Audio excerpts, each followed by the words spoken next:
Ya, jadi menanggapi keterangan Bapak Menko Polhukam Mahfud MD terkait dengan kucuran dana otsus ke Papua yang sudah mencapai 1.000,7 triliun ya. Nah, ini memang setelah kita simak dulu baik-baik video dari Pak Mahfud, ternyata Pak Mahfud memang tidak menyebut dana otsus, tapi Pak Mahfud menyebutnya selama otsus, kan begitu. Bahwa selama otsus tentang kurun waktu 2001 sampai 2022 itu kucuran dananya ke Papua adalah 1.000,7 triliun. Dan di masa pemerintahan Pak Lukas NMB sendiri itu kucuran dananya mencapai 500 triliun. Nah, kemudian pendapat Prof. Mahfud ini diperkuat oleh staf khusus Menteri Keuangan yang mengurai lagi lebih rinci, lebih dirincikan, yaitu Justinus Prastowo ya, staf khusus Menteri Keuangan yang lebih merinci lagi dan memperkuat ke Menko Polhukam, pendapat dari Menko Polhukam tadi bahwa ternyata dalam rentang waktu 2001 sampai 2021 atau 2002 sampai 2021 sepanjang masa otsus itu berlangsung terjadi dukungan fiskal ke Papua, fiskal pemerintah pusat ke Papua itu besarannya justru mencapai 1.000,92 triliun dengan rincian yang diungkapkan atau disampaikan oleh staf khusus Menkeu ini. Otsusnya sebesar 138,65 triliun, kemudian transfer ke daerah dan dana desa itu sebesar 702,30 triliun, dan dana KL Kementerian Lembaga itu sebesar 251,29 triliun. Nah, sekarang saya kira siapapun kita yang nantinya dengan punya basis data yang kuat ya justru bisa menjawab ini ya, bisa menjawab ini. Yang pertama bahwa kita justru sekarang minta lagi mana rinciannya ya, mana rinciannya yang di masa kepemimpinan Bapak Lukas NMB sebagai Gubernur Papua sebesar 500 triliun itu berarti kan harus ada rinciannya berapa besar otsus di situ, kita buka datanya. Kemudian berapa besar dana transfer ke daerah dan dana desa di antara 500 itu. Kemudian berapa besar KL di 500 itu. Nah, pertanyaan kita berikutnya adalah apakah saya ambil contoh misalnya KL ya, KL yang tadi rentang waktu 251 triliun.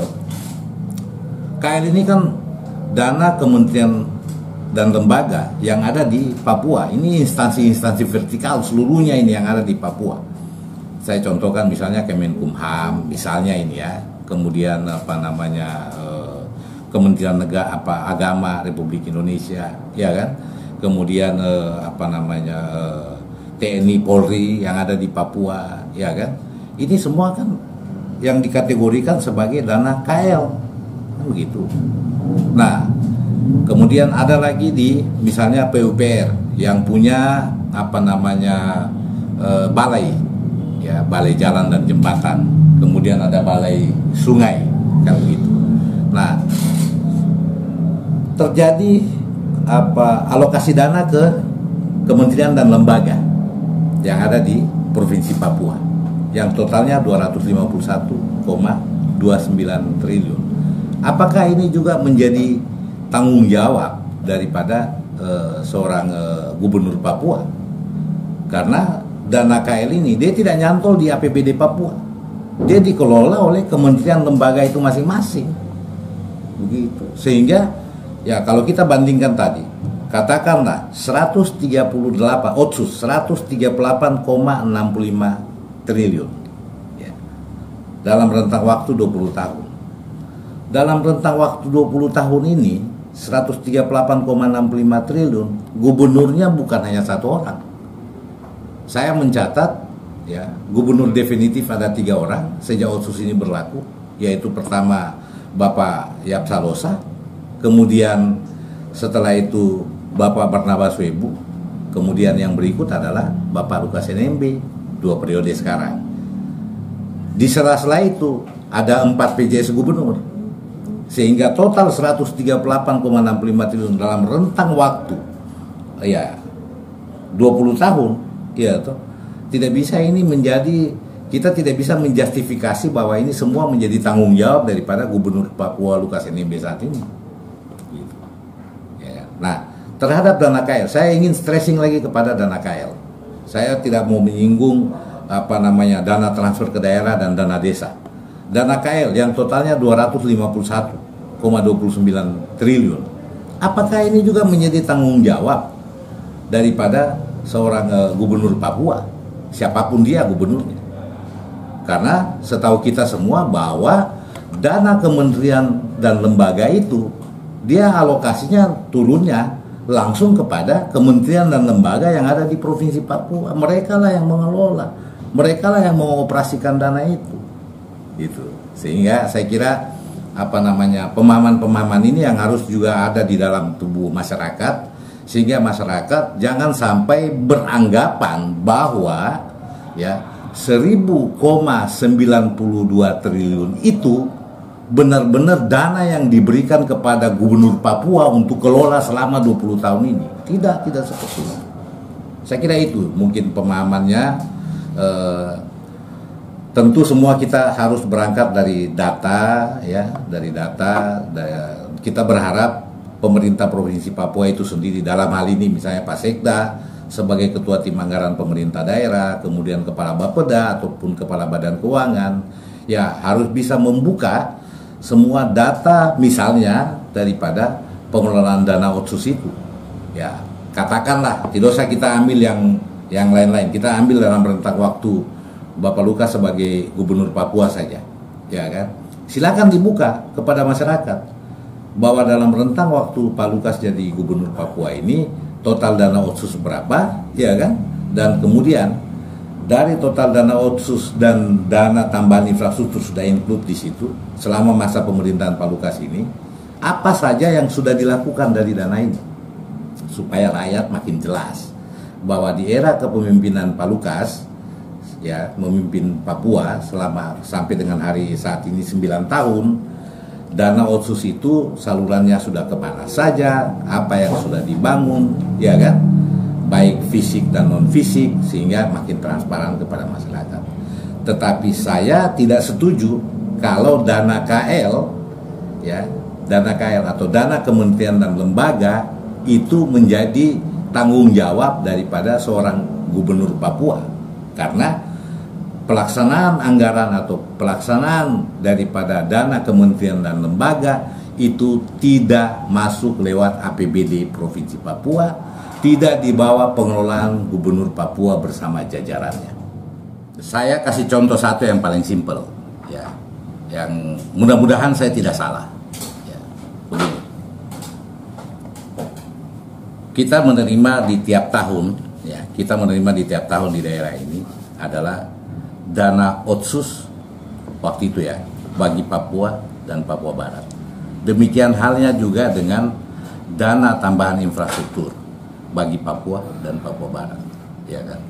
Totalnya ini ada sekitar 7 triliun katakanlah ini di 1 tahun anggaran, ya. Nah, sementara